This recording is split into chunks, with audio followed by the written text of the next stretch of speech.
Have you ever wondered what goes on inside the mind of a dog? Especially one as smart and full of personality as a corgi? We often see them as these adorable, short-legged clowns, waddling around with their big ears and even bigger smiles.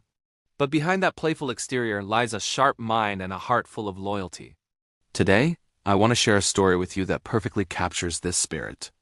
It's a story about a small dog with a very big job, a hero named Milo. Our story begins in a warm, loving family home. This was Milo's kingdom. Every corner, every sound, every routine was mapped out in his clever corgi brain. He knew the exact creak of the mail carrier's shoes, the specific hum of the refrigerator before it dispensed ice, and most importantly, the soft, gurgling sounds of the newest member of the family, a baby named Leo. Milo, with his stubby legs and watchful eyes, had appointed himself as Leo's personal four-legged guardian. He was never far, a furry shadow that followed the rhythm of the baby's day. From the moment Leo came home, a special bond formed between him and Milo. While others saw a baby and a dog, Milo saw his charge, his responsibility. He'd rest his head near Leo's bassinet, his ears twitching at every sigh and coo. When Leo had tummy time on his colorful playmat, Milo would lie a few feet away, a fluffy, tan and white sentinel. He observed everything, his mind constantly processing the world around his little human. His love for routine wasn't just a quirky trait. It was how he maintained order and safety in his world, a world that now revolved around Leo. One sunny afternoon, the house was filled with a quiet, peaceful calm. Leo was on his soft play mat in the middle of the living room, happily kicking his little legs in the air. His mom, feeling the lull, stepped into the adjoining kitchen for just a moment to grab a glass of water. The two rooms were connected by an open doorway, so she could still hear everything. And besides, Milo was on duty. He was sitting upright near the edge of the mat, his posture relaxed but alert. The gentle afternoon light streamed through the windows, casting long shadows on the floor. It was a perfectly ordinary, perfectly serene moment. But in an instant, the ordinary became critical. From his low vantage point, Milo noticed a subtle shift. Leo, exploring his newfound ability to move, had started to roll. It was a slow, clumsy rotation at first, the kind of baby movement that's usually met with smiles and encouragement. But Milo saw something else. He saw the trajectory.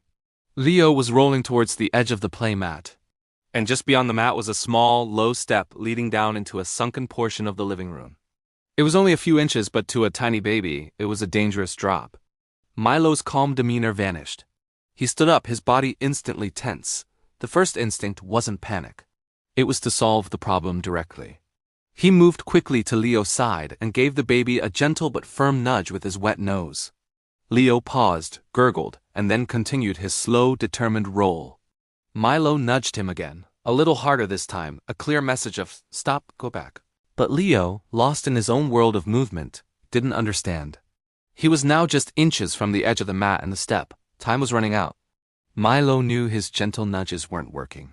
He had to escalate. And so, he did the one thing he knew would get an immediate, unequivocal reaction. He barked. It wasn't his usual happy, "let's play" bark. It wasn't his "someone's at the door" bark. This was a sound the family had never heard before. It was a single, sharp, piercing alarm. It was short, loud, and packed with an urgency that cut through the quiet afternoon air like a siren. There was no mistaking its meaning. Danger! Now! The sound was electric. From the kitchen, Leo's mom heard the bark, and her heart leaped into her throat. She knew Milo's sounds, and this one was different. This one was an emergency. She dropped the glass on the counter and sprinted back into the living room in a heartbeat. Her eyes darted to the scene, and she saw exactly what had triggered Milo's alarm. Leo was teetering right on the precipice, his little body halfway off the mat, about to tumble onto the hard floor below. Without a second to spare, she scooped him up, pulling him into a tight, safe embrace. Leo was startled, his eyes wide, but he was completely unharmed. He let out a little cry, more from the sudden movement than from any real distress.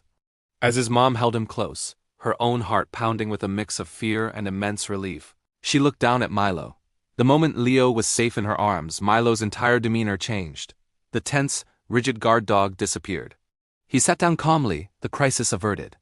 His body relaxed, and his little stub of a tail began to wag, a soft, gentle rhythm against the carpet. He looked up at them, his dark eyes filled with a quiet, knowing intelligence. His job was done. In the aftermath of that heart-stopping moment, everything shifted. The family had always loved Milo, of course. He was their funny, charming, lovable corgi, but from that day forward they looked at him with a new level of respect and awe. They understood that his constant presence, his attentiveness, wasn't just about seeking cuddles or hoping for a dropped piece of food. It was a deep-seated instinct to protect, to care for his pack. He wasn't just a pet. He was a guardian, a silent protector who was always watching, always ready. This incident became a legendary family story, told and retold with gratitude. Milo, the little dog with the short legs, had shown them that heroism isn't about size or strength. It's not about grand, dramatic gestures. Sometimes, the greatest acts of courage come from paying attention when no one else is. It's about having the intelligence to recognize a threat and the bravery to speak up, to sound the alarm when it matters most. Milo's sharp bark was more than just a sound. It was a lifeline. It was a perfect demonstration of the incredible bond between a dog and his family, a bond built on loyalty, intelligence, and a love that needs no words. Milo had proven that even the smallest heroes can make the biggest difference. He wasn't just a good boy, he was their hero. Thank you so much for watching and letting me share Milo's incredible story with you. If you have a story about your own furry hero, I would love to read about it in the comments below. Don't forget to like this video and subscribe to the channel for more heartwarming and amazing stories. We'll see you in the next one.